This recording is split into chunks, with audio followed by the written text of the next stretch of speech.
మాజీ మంత్రి ఆర్కే రోజా ఈరోజు నెల్లూరు జిల్లా జైల్లో ఉన్నటువంటి పిన్నెల్లి బ్రదర్స్ని పరామర్శించిన తర్వాత మీడియాతో మాట్లాడుతూ పోలీసులు అందరూ కూడా ప్రస్తుతం కూటమి ప్రభుత్వంలో పోలీస్ యూనిఫామ్లు తీసేసి పచ్చ చొక్కాలు ధరించడని చెప్పేసి వాళ్ళ గురించి వ్యాఖ్యలు చేసింది. మొత్తానికి రోజా చేసిన వ్యాఖ్యలు ఎంతవరకు సమంజసం, ఇదే అంశం గురించి పూర్తి విషయాలు తెలుసుకోవడానికి మనతో ఉన్నారు సీనియర్ జర్నలిస్ట్ దుర్గకుమార్ గారు.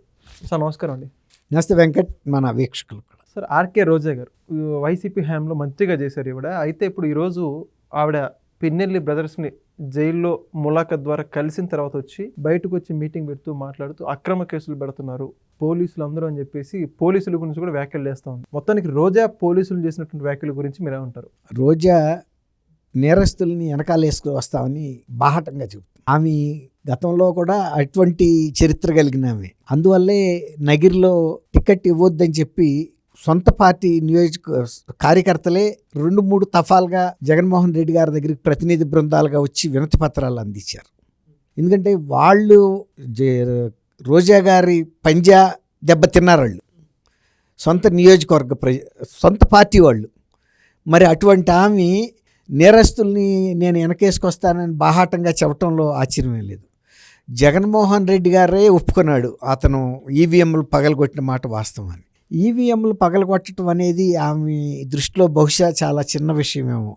మొన్న గనక పరకామణిలో రవికుమార్ దొంగతనం చేసింది కేవలం $9 మాత్రమేనని గనక జగన్మోహన్ రెడ్డి గారు మాట్లాడినట్టుగా ఈవీఎంలు అనేవి కేంద్ర ఎన్నికల సంఘం ఏర్పాటు చేసిన ఈవీఎంలు ఒక ప్రజాస్వామ్య పద్ధతిలో జరుగుతున్న ఎన్నికల నిర్వహణ అనేది ప్రజాస్వామ్యంలో ఒక ప్రధానమైన ప్రక్రియ, చాలా పవిత్రమైన ప్రక్రియ, చట్టపరంగా అత్యంత ప్రతిష్టాత్మకమైనటువంటి ప్రక్రియ, ముఖ్యమైన ప్రక్రియ. ఆ ఎన్నికల ఈవీఎంలు గతంలో అంటే బ్యాలెట్ పత్రాలు ఉన్నప్పుడు వీళ్ళు ఇంకు లేకపోతే నీళ్ళలో పోసేవాళ్ళు బ్యాలెట్ పత్రాల్లో. ఇప్పుడు ఈవీఎంలు పెట్టారు కాబట్టి ఆ ఈవీఎంలని పగలగొట్టేస్తున్నారు.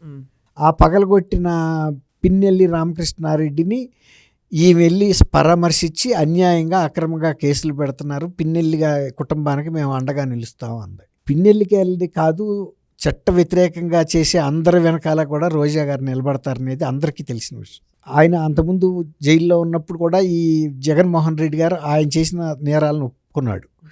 తర్వాత ఇప్పుడు అక్కడ జంట హత్యల కేసుల్లో కూడా ఈయన్ని అరెస్ట్ చేసి జైల్లో పెట్టారు. వాళ్ళు టీడీపీకి చెందిన వ్యక్తులు.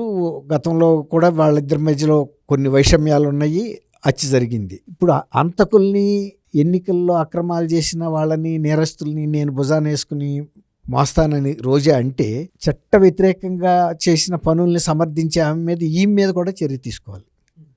ఇప్పుడు నువ్వు పరామర్శించడానికి నువ్వు ములాఖత్కి అనుమతి తీసుకున్నావు, చెయ్యి. కానీ నేరస్తుల్ని నేను సపోర్ట్ చేస్తాను అంటే నేరంలో నువ్వు కూడా ఒక భాగస్వామిగా కూడా పరిగణించాల్సి వస్తుంది. జగన్మోహన్ రెడ్డి గారు కూడా పగలగొట్టిన మాట వాస్తవేనన్నప్పుడు అది అక్రమ కేసు అని ఎట్లా అంటాం మనం?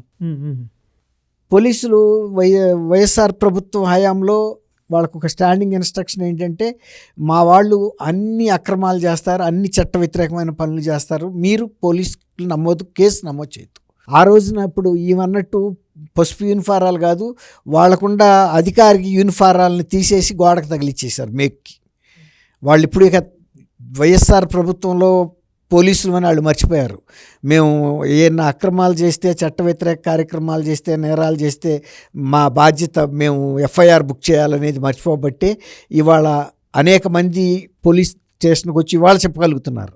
ఆ ఒక కాదంబరి జత్వానీని ఆ రోజున తీసుకొచ్చి వీళ్ళు ఎంత హెరాస్మెంట్ చేస్తే కూడా వైఎస్ఆర్ ప్రభుత్వం ఉండని చెప్పి ఆమె ఆంధ్రప్రదేశ్ రావాలంటే భయపడిపోయింది.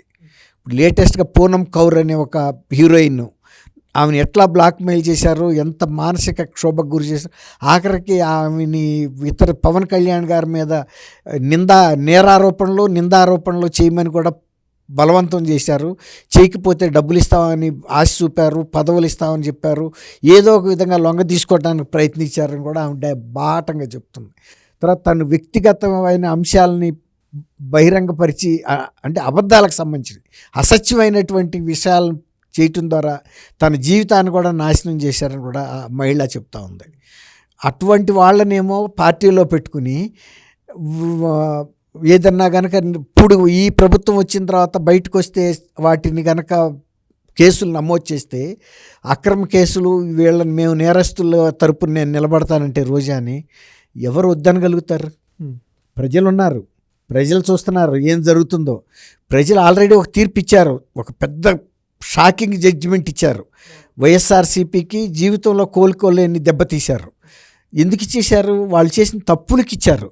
అంతేగాని వాళ్ళకిచ్చిన 151 సీట్లని సద్వినియోగం చేసుకుని మంచి కార్యక్రమాలు చేసి మంచి పరిపాలన చేసి అవినీతి లేకుండా ప్రజల సొమ్మును దోసుకోకుండా ప్రభుత్వ సొమ్మును దోసుకోకుండా ప్రజల మీద దౌర్జన్యాలు చేయకపోతే ఆ 14 సీట్లు కూడా ఇచ్చేయడానికి కూడా సిద్ధంగా ఉన్నారు. వీళ్ళు అధికారం దొరికింది కదా అని ఈమె సొంత కొడుక్కి బెంజ్ కారు కూడా కొనిచ్చింది. ఆ రోజున నియోజకవర్గంలోనే వ్యతిరేకత వచ్చిందని ఆమె చెప్పింది. నీ మూలాన్ని నేను బదనాం అయిపోయాను రా అని.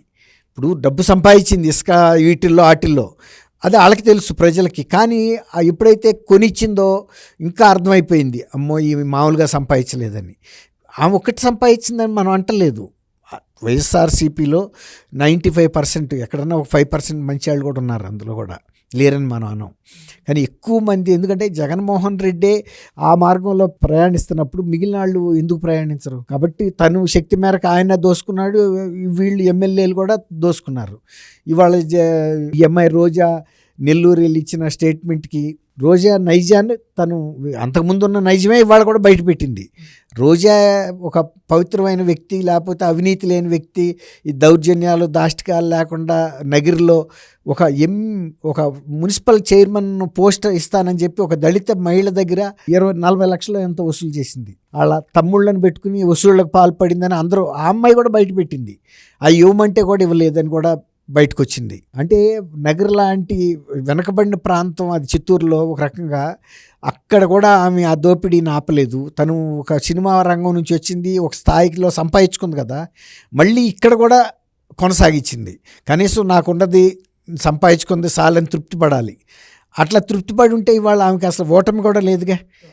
ఇప్పుడు ఇంకా ఇందులో కూడా గుణపాఠాలు నేర్చుకోకుండా నేరస్తుల ముఠాలో నేను ఒక భాగస్వామినే, నేను ఎక్కడ నేరస్తులు ఉంటే వాళ్ళతో నేను మద్దతు ఇస్తానంటే ఇవ్వు.